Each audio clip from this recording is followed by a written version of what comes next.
only as good athletes, but as good citizens and people with a tremendous amount of work ethic throughout their careers. That's it. I mean, that's the whole point of it, I think, that brings so much to the table with the sport of rowing.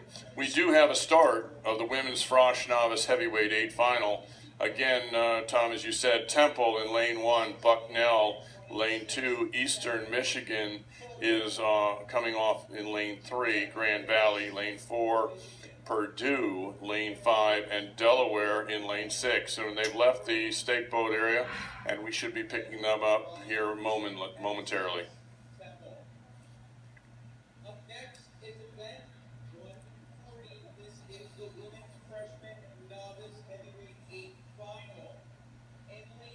All right, so we've now got the overhead shot. Very early in this race. We're only a couple hundred meters off the starting blocks.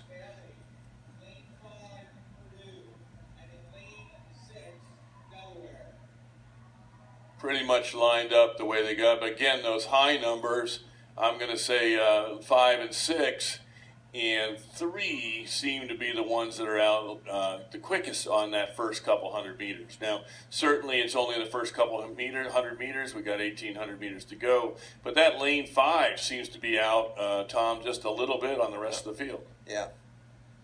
Lane 5 being Purdue. That's Purdue's A crew. There apparently is a B crew that was in this competition earlier in the time trials and semifinals. But the A crew has advanced and is currently out in front of the rest of the pack momentarily. You know, and then you got lane 3 now moving up nicely. Lane 3 is come back, and they are not in front of that Purdue crew. But lane 6, let's call their name out. They're right there in the thick of it. They'll be coming to the bridge in second or third.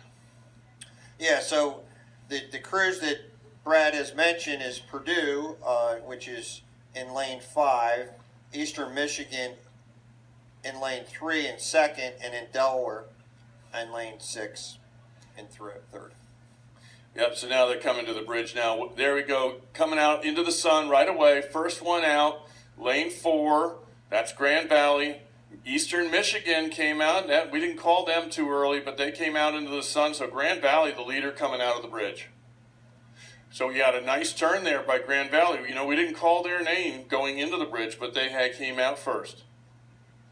So, you know, they disappear from our view for 10 or 15 strokes. There's a turn there, and if you do the turn right, there is a little bit of, you can shorten the course just a tick if you're on the inside of the turn like a race car.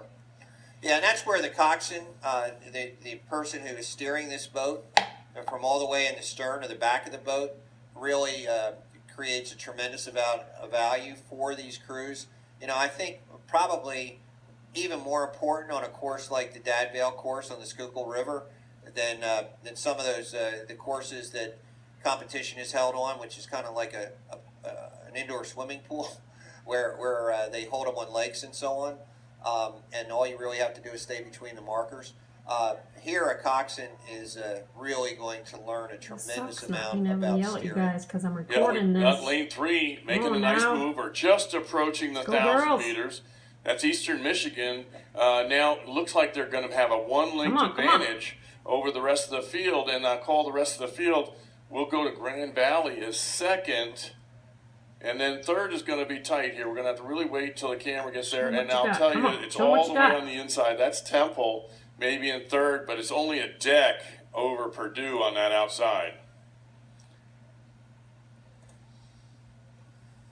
So that's lane 3, the leader. Eastern Michigan. Got Grand Valley right in there. Temple was on the move last time we looked. It was Temple on the inside lane. They were trying to move up into second. Go Eagles. Lane 3 out in front, but they got company. Grand Valley trying to come up beside them. Grand Valley back about a length, but the Bucknell and Grand Valley flanking the leader, Eastern Michigan. Let's go, girls.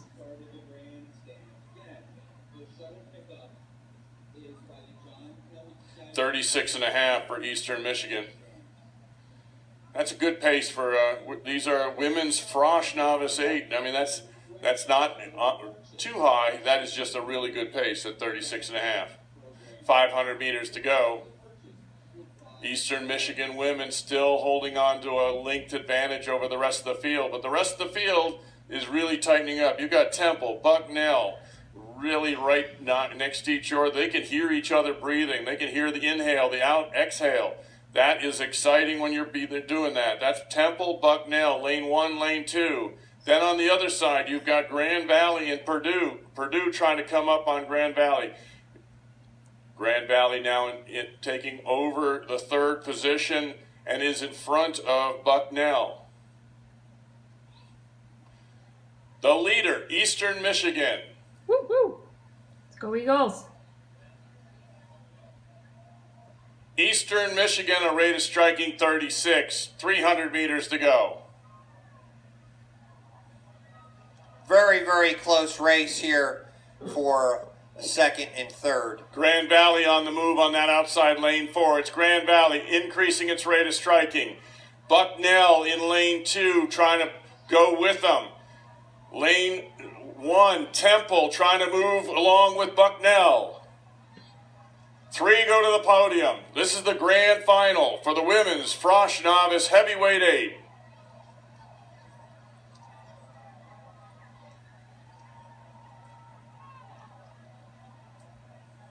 Comes our winner chicken dinner. That's fun. Woo! That was a great race. We're in those grand finals that you talked about earlier today. We're in the thick of them. Bringing home some hardware.